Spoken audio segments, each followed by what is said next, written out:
bienvenue dans Very Hard. Vous connaissez sans doute Namco, ce studio mythique dont les bornes ont accueilli certains des plus fameux jeux de combat en 3D.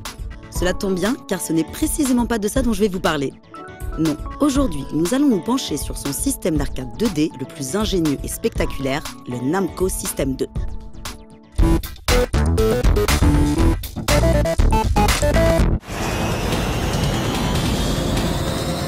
Au milieu des années 80, Sega dominait le marché de l'arcade grâce à une maestria technique qui lui assurait une avance confortable sur ses concurrents. Zoom impressionnant, scrolling en perspective et effet de rotation contribuaient à faire de chacun de leurs titres une expérience unique. Des performances bluffantes qui nécessitaient toutefois des hardware sur mesure à l'architecture peu orthodoxe. Une architecture reposant sur de multiples 68000 et de nombreux coprocesseurs graphiques qui s'avéraient très onéreux à produire. De son côté, Namco décida de prendre le contre-pied de Sega et de développer un système d'arcade plus économique. Le principe de ce système était de pouvoir s'adapter aux besoins de différents types de jeux, que ceux-ci nécessitent d'importants effets visuels ou pas. Et cela par le biais d'un design employant des chips spécifiques.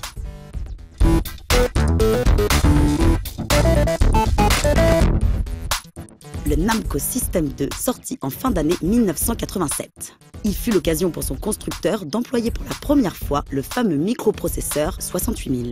Et cela non pas en un, mais en 2 exemplaires. Les boutons de mixage audio, qui étaient au nombre de 2 sur le Namco System 1, passèrent ici au nombre de 3. Un bouton pour les basses, un pour les médiums et un pour les aigus. À côté de ces 3 boutons, on trouvait également le classique bouton de volume. Il est à noter que ce développement très poussé au niveau du son était alors extrêmement rare dans le domaine de l'arcade. Mais surtout, selon les besoins, des effets impressionnants pouvaient être générés par des chips. Ces chips étaient des circuits intégrés dédiés à une gestion graphique particulière, comme les plans de scrolling, les zooms ou encore les rotations. Des effets impressionnants et novateurs qui apportaient aux jeux vidéo concernés une toute autre dimension. Ainsi, grâce à son zoom en temps réel, un titre spectaculaire comme Metal Hawk put apparaître comme un très sérieux concurrent à Ajax, grand succès du moment signé Konami. Tandis que les effets de rotation trouvèrent une parfaite utilisation dans le parc d'attractions de Marvel Land. Mais les titres les plus modestes techniquement avaient également leur place, comme par exemple Cosmo Gang The Video. Ce tout nouveau système permet ainsi à Namco de faire jeu égal avec Sega, mais pas uniquement pour une question d'effet.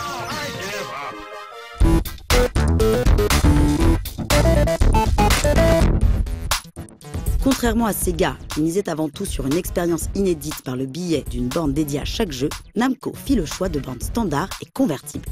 Il était ainsi possible de transformer une borne standard en véritable borne dédiée, et ce, grâce à un ensemble comprenant cartes, panels spéciaux et décorations.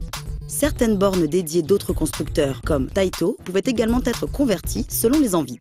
Un exemple célèbre étant la borne Operation Thunderbolt, qui pouvait être reconvertie en Steel Gunner 2. Il existait enfin une 3e possibilité offerte par un kit complet, celle de pouvoir convertir le jeu présent sur une carte Namco System 2 en un autre jeu. Une méthode qui présentait l'avantage de pouvoir alors obtenir un nouveau titre sans qu'il y ait besoin de racheter une carte complète. Le kit de conversion contenait des ROM abritant toutes les données du jeu. Il comprenait également des GAL qui autorisaient et coordonnaient l'accès de ces ROM. Et enfin, le Kickus, une clé numérique spécifique à chaque système 2 et faisant office de protection contre le piratage. Ainsi, ce kit permit à de nombreux exploitants de pouvoir profiter de nouveautés à moindre frais et de les rendre accessibles au plus grand nombre. En faisant le choix de miser principalement sur le système 2 et ses possibilités d'évolution, Namco permit le développement d'une trentaine de jeux très variés sur une période de 5 ans. Ce qui était alors une durée de vie conséquente pour un système d'arcade. Et tout comme pour les précédents hardware du constructeur, le System 2 accueillit les suites de certains de ses plus grands succès. Parmi celles-ci, Dragon Saber, Rolling Thunder 2 ou encore Super World Stadium. Une démarche qui permit à Namco de tenir tête à Sega tout en comblant ses fans. Mais en 1993, plus de 5 ans après sa sortie, ce système arriva en fin de cycle. Son décalage avec les nouveaux standards de l'électronique devenait alors trop important et surtout le système 2 s'avérait totalement inadapté à la gestion des polygones 3D. Namco finit donc par l'abandonner au profit de 2 nouveaux systèmes dédiés, le NA1 spécialisé dans la 2D et le système 21 qui ouvrait les portes de la 3D. Néanmoins, on vit par la suite certains systèmes dérivés du système 2, notamment pour les besoins de Nebula's Ray et The Outfoxes. Des titres qui perpétuèrent une certaine idée de l'action intense et riche en effets spectaculaires.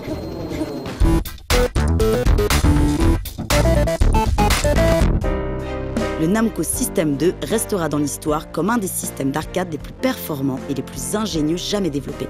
Sa flexibilité permit de rendre accessible au plus grand nombre des titres parmi les plus fameux de son constructeur. Certains jeux Namco System 1 ont même été récemment convertis par des amateurs sur System 2. Quant à la plupart des effets qui lui étaient propres, on les retrouva quelques années plus tard sur Super NES.